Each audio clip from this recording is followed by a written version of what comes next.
নমস্কার বন্ধুরা, জয়ার পাকশালাতে সবাইকে স্বাগত। আজকে আমি আম দই করে দেখাবো। ভিডিওটি পুরো দেখার অনুরোধ রইল। এই আম দই করার জন্য আমি খুব ভালো একটা পাকা হিমসাগর একটা আম নিয়ে নিয়েছি।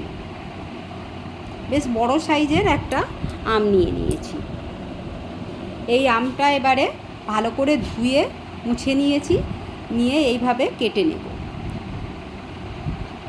এটা আমি ছুরির সাহায্যে কাটছি, আপনারা বটি দিয়েও কেটে নিতে পারেন।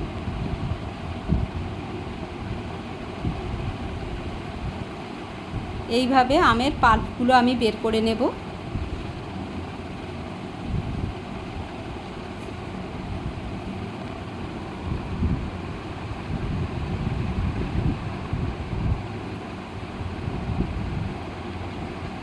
এটা আমি 500 গ্রাম দুধ দিয়ে দইটা করব, তাই জন্য একটা আম। আপনারা যদি আরও বেশি পরিমাণে দই করেন তাহলে আমের পরিমাণটাও বাড়িয়ে নেবেন। সমস্ত আমগুলো কাটা হয়ে গেছে। একটা মিক্সিং জারে দিয়ে আমি খুব ভালো করে মিহি পেস্ট করে নিচ্ছি। একটা কড়াই বসিয়ে নিয়েছি, কড়াইটা গরম করে নিয়ে তার মধ্যে আমের পাল্পটা দিয়ে খুব ভালো করে 2-3 মিনিট ধরে আমি এটা ফুটিয়ে নেব, ফুটিয়ে একটু কমিয়ে নেব। এই সময় একদম মিডিয়াম টু লো ফ্লেমে রাখতে হবে। এইভাবে যদি আমটা সুন্দরভাবে ফুটিয়ে নেওয়া যায়, আমের অনেক সময় টক ভাব থাকে, তাহলে আর দুধটা কেটে যাওয়ার ভয় থাকে না, আর অনেক সুন্দর টেস্ট হয়। এটা হয়ে গেছে। একটা পাত্রের মধ্যে আমি এটা ঢেলে নিচ্ছি।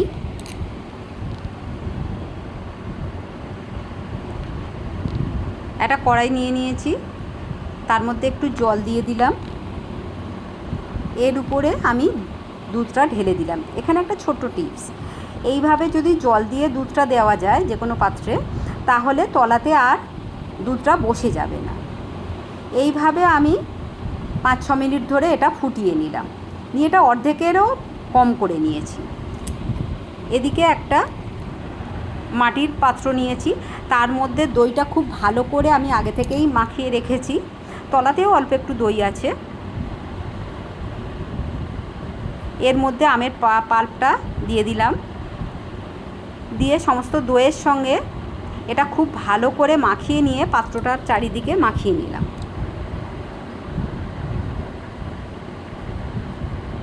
এটা এক সাইডে আমি এবারে রেখে দিলাম।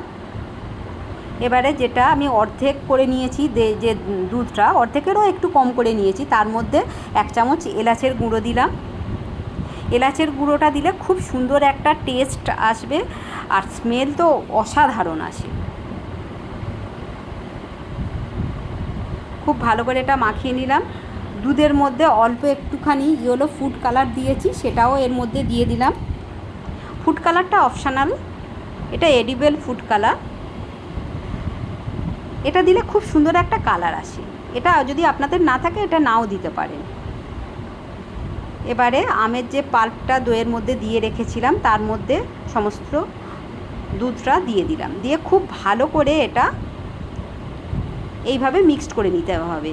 আর দুধটা যেন উষম উষম গরম থাকে, খুব গরম থাকলেও চলবে না, আবার একদম ঠান্ডা হলেও চলবে না।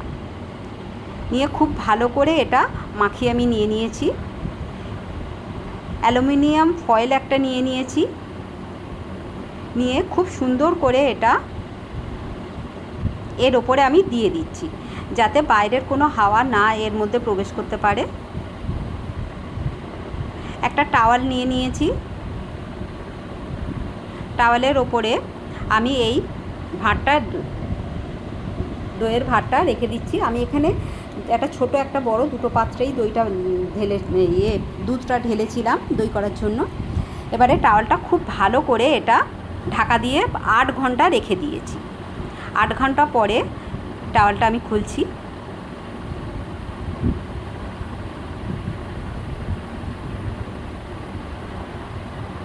দেখুন, এবারে আমি অ্যালুমিনিয়াম ফয়েলটা খুলবো।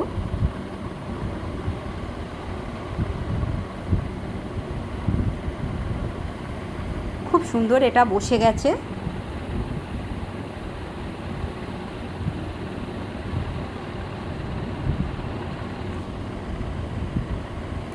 ছোট পাত্রের উপরে সাইডে একটু দইটা ছিল বলে উপরে একটু হয়ে গেছে। দেখুন কত সুন্দর কালার এসছে।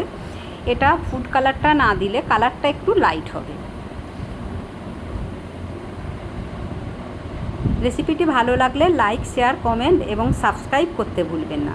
পাশে থাকা বেল আইকনটি প্রেস করে দেবেন। আমার নেক্সট ভিডিওর নোটিফিকেশান সবার আগে আপনার কাছে পৌঁছে যাবে।